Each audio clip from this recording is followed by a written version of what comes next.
Here at Badwater in Death Valley in the National Park in California in the USA, and despite this being the desert, we've got standing water.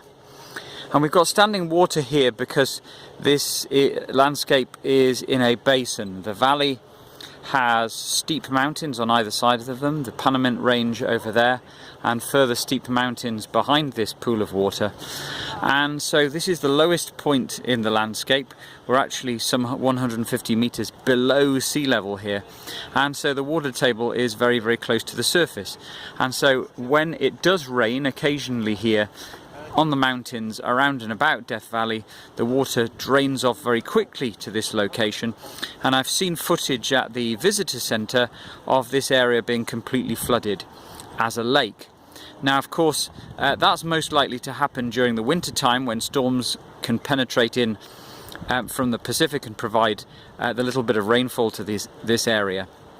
In the summertime now, when we are in July, the amount of standing water is very small indeed, because most of it is evaporated away, and we can see the results of that evaporation in front of us, which is a salt pan or playa, the dried up remains of the lake bed, which is very, very salty. Hence the name here, Badwater, because it's not potable, it's not fit to drink because of the high salinity of the water due to the evaporation.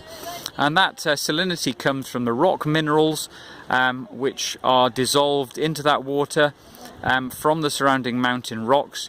You can see behind the water there an alluvial fan with water formed by water which is washing down the mountain sides, and so the rock minerals which have washed out into that water and then come down and get deposited in the lakes here in solution. When that water evaporates away, it leaves behind the salts. In North Africa this would be known as a chot, but in North America it's known as a playa. We might also call it a salt pan.